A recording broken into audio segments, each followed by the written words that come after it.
할렐루야. 영원히 주님만 신뢰하시는 여러분의 심령과 가정과 일터 위에 주님의 평화가 흘러 넘치시기를 축복드립니다. 앞뒤 좌우에 있는 분들에게 축복을 좀 해주십시오. 주님만 신뢰합시다. 이렇게 한번 인사해 주십시오. 영원히 주님만 신뢰하실 수 있게 되기를 다시 한번 축복드립니다. 오늘 우리에게 주시는 하나님의 말씀은 로마서 1장 8절에서 17절까지의 말씀입니다. 8절에서 17절까지의 말씀을 자매님과 형제님들이 한 절씩 번갈아 읽겠습니다.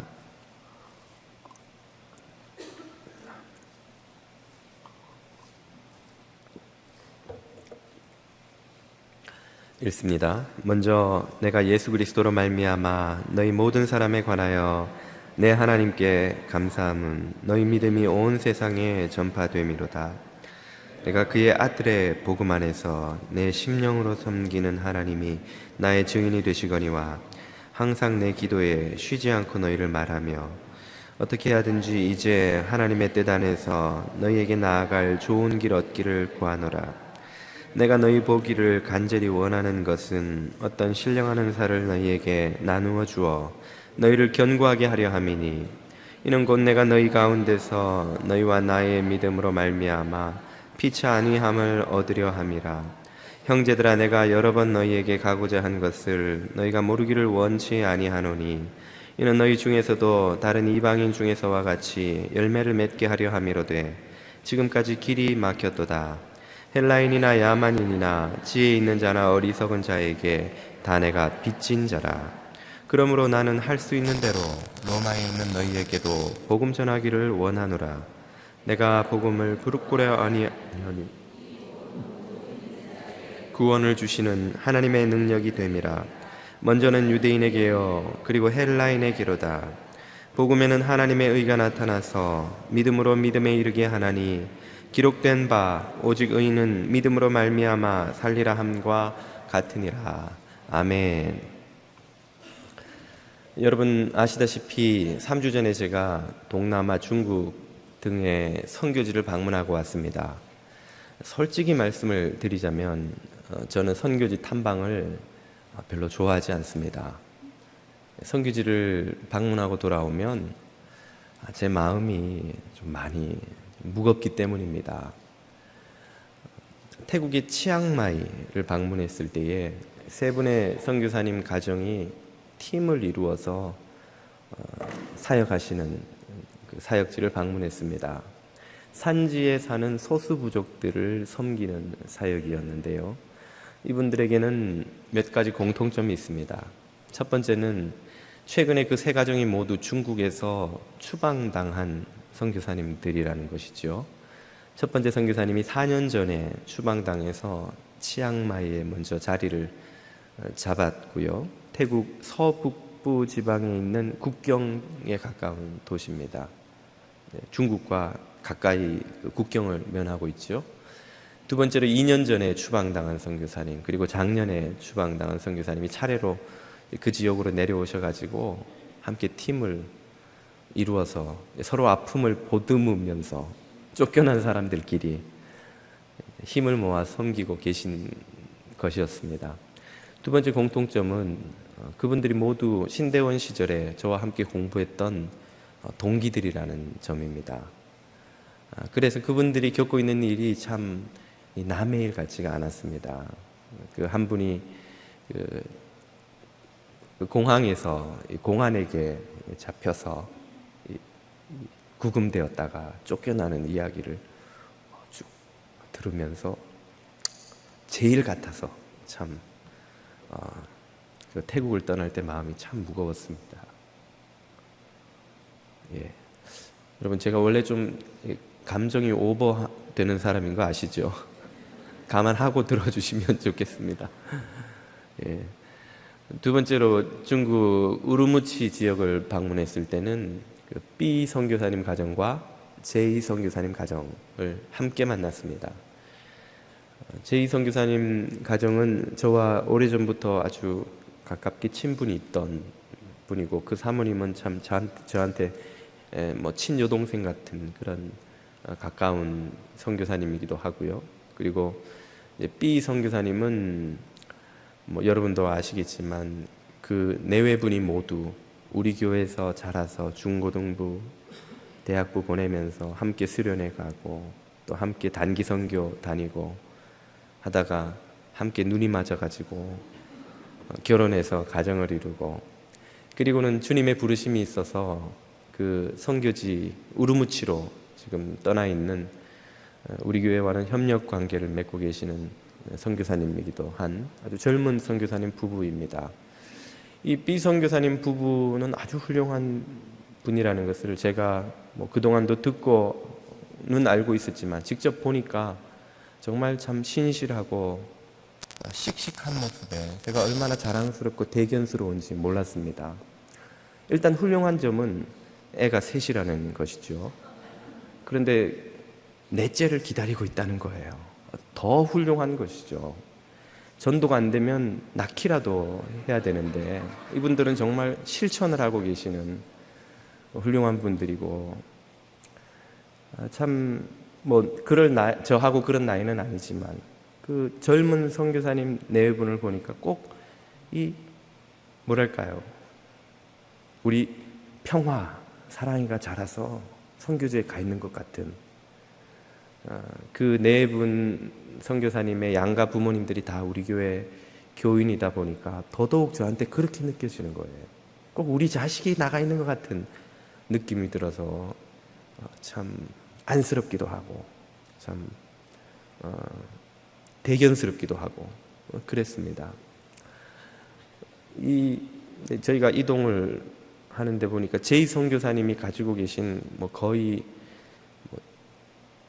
저희가 타고 다니는 동안에도 계속 떨컹하는 소리가 나서 이 차가 중간에 언제 멈출지 겁이 나가서 긴장이 되는 그런 그 폐차 직전에 벤 한 대밖에 없는 거예요. 두 가정 다 제이 선교사님이 가지고 있는 그 차가 유일한 이제 차니까 저희 선교 일행과 그 제이 선교사님은 또 애가 넷이에요 이미.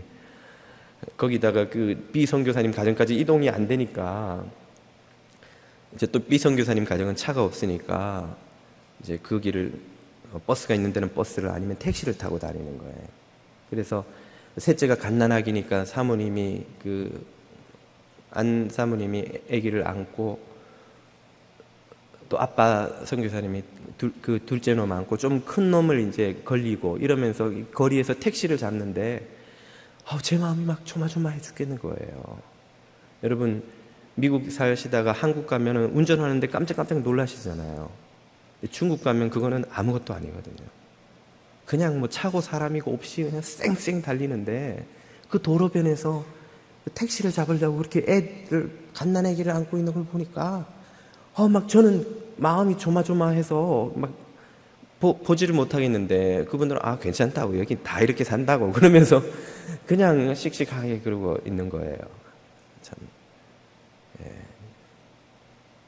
그 보고 참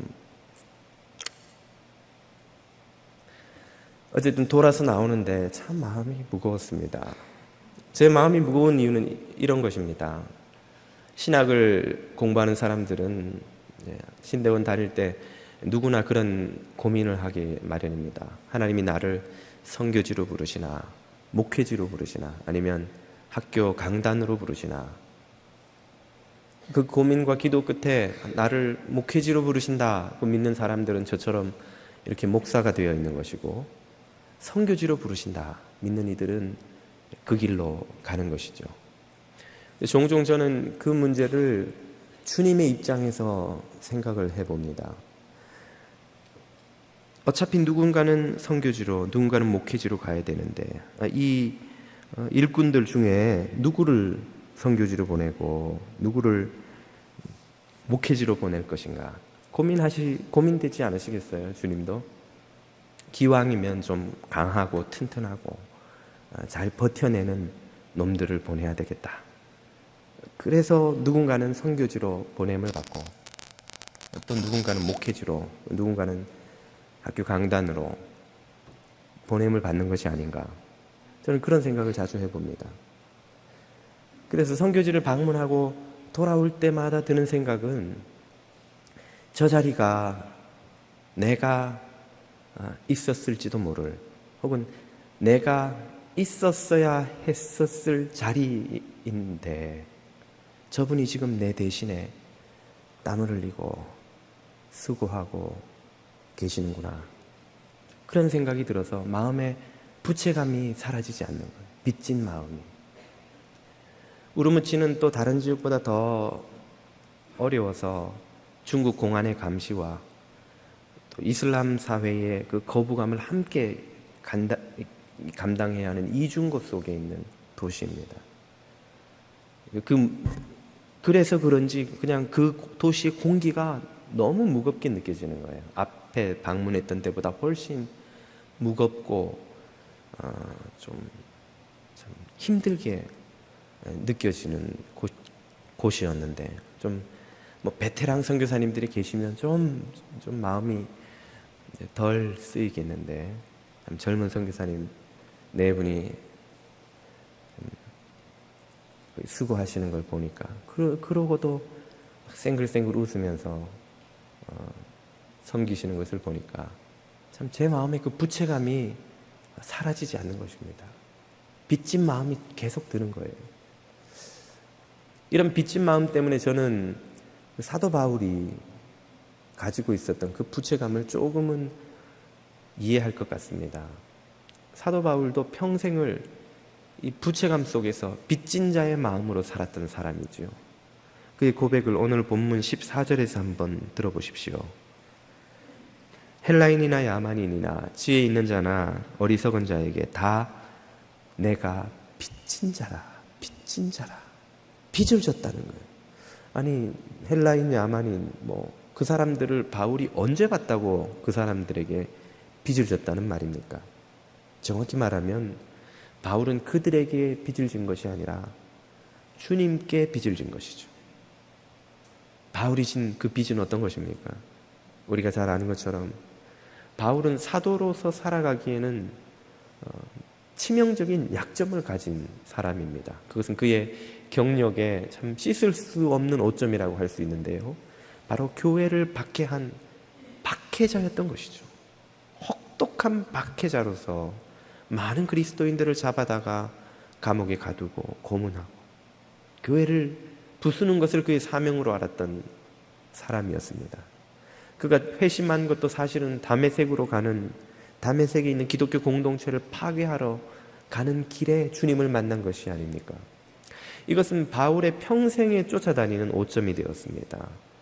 바울의 적대자들은 그가 사도가 될 자격이 있느냐를 도전하면서 어떻게 이런 과거를 가진 사람이 감히 사도라고 불리며 사역할 수가 있느냐, 그렇게 사도 바울을 공격했고, 그 적대자들로부터의 공격으로 인한 마음고생이 얼마나 심했는지 바울 서신에 보면 여러 곳에서 그의 괴로운 마음을 토로하는 장면이 나옵니다. 사도 바울은 도저히 사도가 될 수 있는 자격이 없는 사람이죠. 그런데 하나님은 그를 묻지도 따지지도 않으죠. 그의 어떤 결심도 있기 전에 그를 택하셔서 그의 죄를 씻으시고 하나님의 백성으로 만드시고, 그리고 더 나아 사도라는 영예로운 직분을 맡겨 주셨던 것입니다. 이것이 바울에게는 평생에 갚을 수 없는 사랑의 빚이 된 거예요. 내가 뭐기에 나 같은 인간을, 나처럼 더럽고 추하고 죄인의 괴수와 같은 악한 짓을 하며 산 인간을 주님은 당신의 사도로 삼으시는가? 그 씻을 수 없는, 갚을 수 없는 부채감을 이제 그는 누구에게 갚으며 살겠다는 것입니까? 헬라인이나 야만인이나 지혜자나 지혜 없는 자나 그 누구라도 주님이 보내시는 곳에 가서 그들에게 내가 주님께 진 빚을 그들에게 갚겠다는 것이죠. 그것이 바로 이 본문의 바울의 고백이 담고 있는 의미인 것입니다. 저는 이 빚진 마음이 감당할 수 없는 하나님의 은혜를 거저 입은 성도들이 갖고 살아가는 마음이라고 믿습니다. 우리는 모두 하나님께 갚을 수 없는 빚을 지고 살아가는 사람이죠. 또 더 나아가서 형제 자매들에게 다 갚을 수 없는 많은 빚을 지고 살아가는 사람들입니다. 그 사실을 로마서 후반부에 가서 사도 바울이 고백하는 장면이 나옵니다. 13장 8절로 가보십시오. 피차 사랑의 빚 외에는 아무에게든지 아무 빚도 지지 말라. 우리 그리스도인들이 지고 있고 또 질 수밖에 없는 그 빚이 있다는 거예요. 그것은 바로 사랑의 빚입니다. 바울 사도가 지고 있고 이 글을 읽고 있는 성도들이 지고 있는 빚, 그것은 사랑의 빚이죠. 모든 그리스도인들이 그러하지만 우리 한국 그리스도인들은 더더욱 이 큰 빚을 지고 있다고 저는 믿습니다.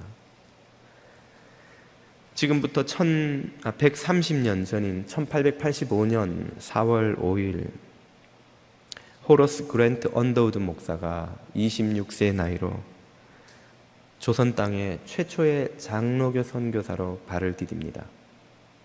그 당시의 조선은 지금 우리가 방문할 수 있는 어떤 오지와도 비교할 수 없을 만큼 척박하고 위험한 땅이었습니다. 그는 1916년 57세의 일기로 건강이 악화되어 이곳 뉴저지 애틀랜틱시티에 있는 병원으로 귀국해서 치료를 받다가 순교할 때까지 30년이 넘도록 이름도 낯선 조선 땅을 위해 그의 남은 모든 삶을 드렸습니다.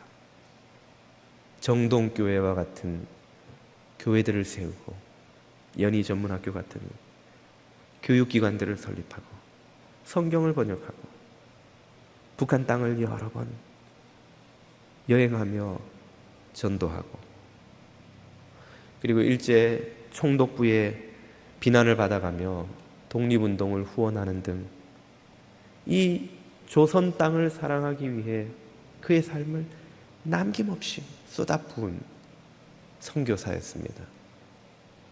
그의 후손들도 3대 이르기까지 조선 땅을 떠나지 않으며 선교와 교육 사업에 그들의 삶을 투자했습니다. 그의 4대 손인 원한광은 광주 민중항쟁이 일어났을 때 정부의 보도 통제를 뚫고 외신의 그 모든 상황들을 알리는 반독재 운동에 참여했다가 전두환 정권에게 밑보여서 추방당했습니다. 그의 후손들은 지금까지 그 선조의 뜻을 이어받아 조선 땅, 이 한국 땅 사랑하기를 멈추지 않았습니다. 언더우드 선교사의 유해는 그가 그토록 사랑했던 조선 땅으로 돌아와 양화진 선교사 묘역에 묻혔습니다.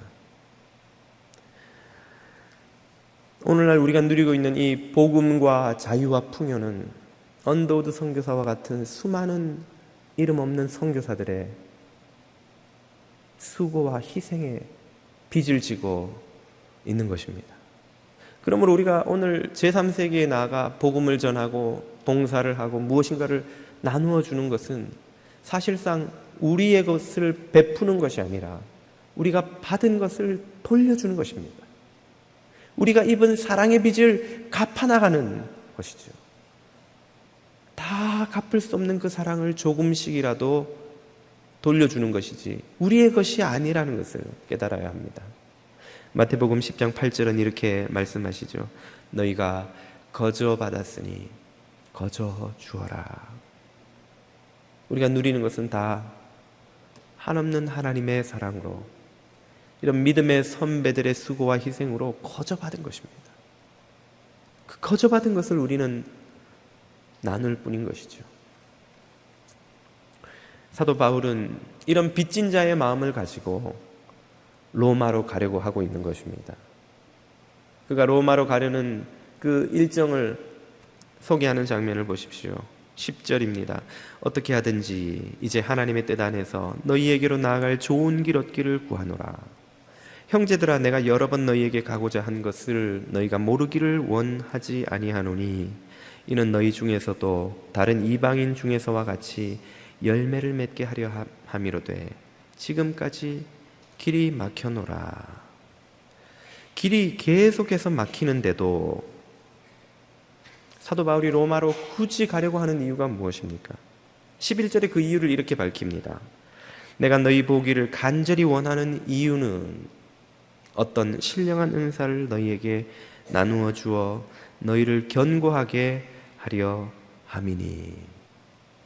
신령한 은사를 그들에게 나누어 주고 그래서 그들의 믿음을 견고하게 만들고자 하는 것이 사도 바울의 의도인데, 그 신령한 은사라는 게 무엇입니까? 공동 번역을 보면 이 신령한 은사를 영적인 축복이라고 번역해 놓고 있습니다. 내가 너희에게 영적인 축복을 나누어 주고 싶다. 어떻게 영적인 축복을 나누어 준단 말일까요? 계속해서 15절이 그 답을 이렇게 알려줍니다. 그러므로 나는 할 수 있는 대로 로마에 있는 너희에게도 복음 전하기를 원하노라. 아멘. 사도 바울이 주려고 했던 것은 바로 이것, 복음입니다. 복음. 기쁜 소식, 가스펠, 예수 그리스도에 관한 기쁜 소식, 이 복음을 너희에게 전하는 것이 내가 너희에게 줄 수 있는 최고의 영적 복이요, 내가 하나님의 이 갚을 수 없는 사랑의 빚을 갚는 가장 확실한 방법이라는 말이죠.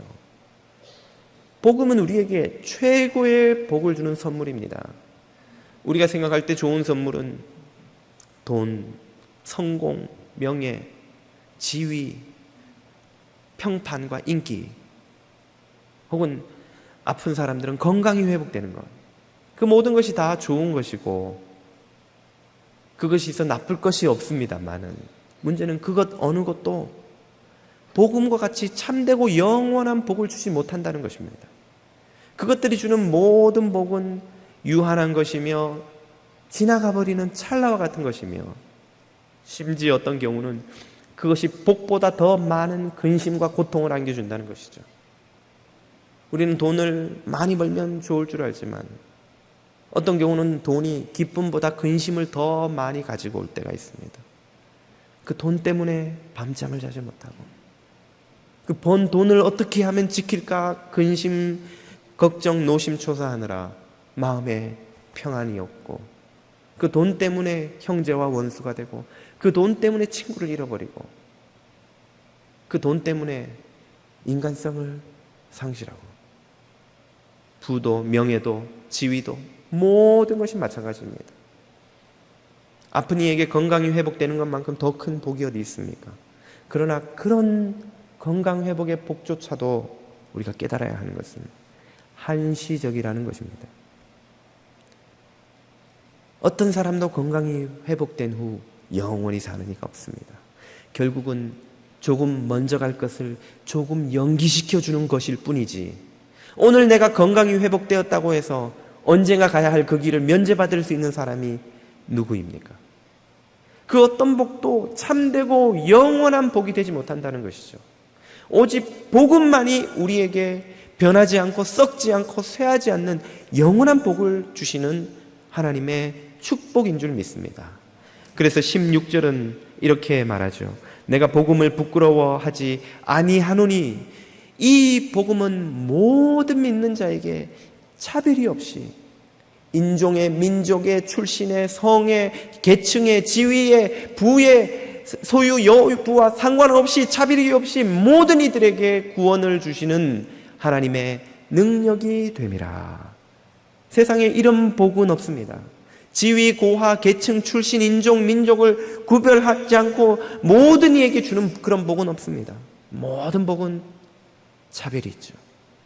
그가 가진 것에, 출신의, 지위의, 인종의, 부의, 능력의 차별이 있지만 오직 복음은 어떤 이에게도 차별이 없이 모든 이들에게 하나님의 자녀가 되어 영생의 복을 누리는 이 복을 주는 참된 복인 줄로 믿습니다. 사도 바울은 자신의 감당할 수 없는 사랑의 빚을 갚는 가장 확실한 길, 유일한 길이 바로 복음을 전하는 것인 줄로 알았기 때문에 그 복음 전하기에 전심전력하고 있는 것입니다. 오늘 우리도 우리가 진 사랑의 빚을 갚을 수 있는 가장 확실한 길은 이 생명의 복음을 전하는 것인 줄로 믿습니다. 그 사랑의 빚을 지고 살아가는 사람들이 어떻게 살아가는 것일까요? 1907년 25세의 나이로 조선 땅 송도에 정착한 텍사스 출신의 젊은 여자 선교사가 있었습니다. 그녀의 이름은 루비 캔드릭 선교사였습니다. 그녀는 송도에서 조선인들로부터 예쁜 부인이라는 별명으로 불리며 고아들을 돌보는 사역에 헌신합니다. 1년간 전심전력하여 고아를 돌보던 그녀는 그러나 조선 땅에서의 삶을 채 1년을 넘기지 못하고 26세가 되던 해에 맹장염 수술의 후유증으로 그만 순교하고 맙니다. 그러나 그녀의 짧지만 헌신적이었던 이 사역 때문에 텍사스에서 그녀를 후원하는 기도 모임들이 루비 캔드릭 메모리얼 펀드로 루비 캔드릭 카운슬 오브 미션이라는 조직으로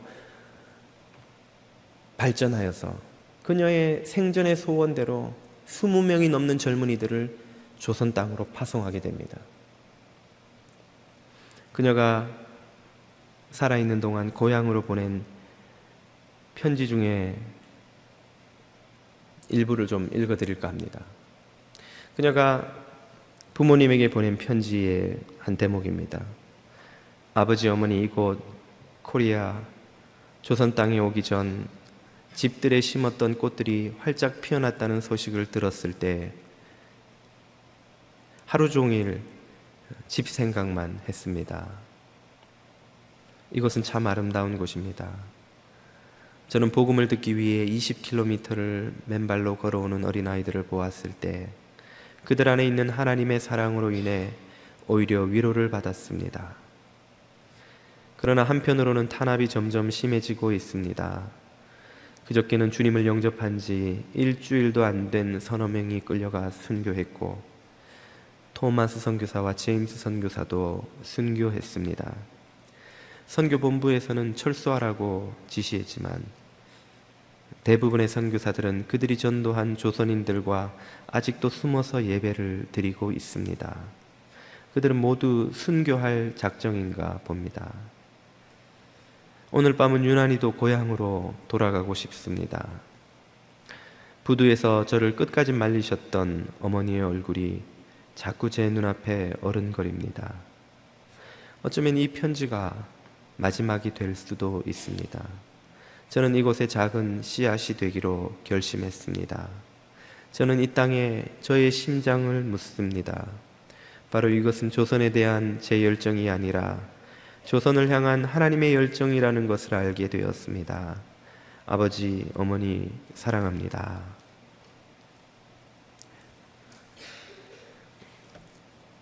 그녀도 부모님이 그립고 고향이 그리운 평범한 청년이었습니다. 그녀가 뭐가 아쉬워서 풍요로운 고향 땅을 떠나 이름도 낯선 척박하고 위험한 조선 땅에 그녀의 삶을 묻은 것입니까? 빚을 지고 살아가고 있기 때문입니다. 감당할 수 없는, 헤아릴 수 없는, 다 갚을 수 없는 사랑의 빚을 지고 살아가고 있기 때문입니다. 그 빚을 갚지 않으면 견딜 수 없는 마음이 있기 때문입니다. 그것이 하나님의 사랑을 입고 살아가는 자들의 마음인 것이죠. 그녀가 선교본부에 보낸 편지의 한 대목을 잠깐 또 읽어드리고자 합니다. 저에게 선교사의 삶이 얼마나 기쁜지 설명할 단어가 있었으면 좋겠습니다. 치루어야 할 희생에 대해 생각해 봤습니다. 그러나 주님이 주시는 보상에 비해 그것들은 너무 작고 사소하답니다. 제가 잠시라도 머뭇거린 것이 얼마나 창피한지요. 조선에는 추수할 것은 많고 일꾼들이 너무 적습니다. 여러분들이 10수명씩 20명씩 이곳으로 올 것을 부탁드립니다. 나에게 1000개의 생명이 있더라도 저는 조선을 위해 모두 바칠 것입니다. 나에게 1000개의 생명이 있더라도 조선을 위해 모두 바칠 것입니다. 이 고백은 그녀의 묘비명이 되었습니다.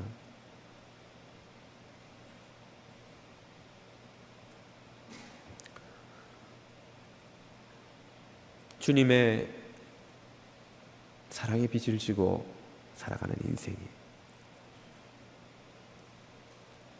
그 빚을 갚지 않으면 마음에 기쁨이 없는 인생이 걸어가는 길입니다.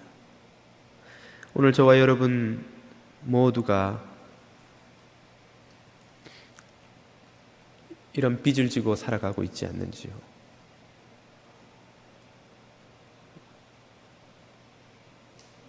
우리들의 삶이 이 빚을 남은 생에 매일매일 조금씩이라도 갚아 나아가는 그런 생이 될 수 있기를 축복드립니다.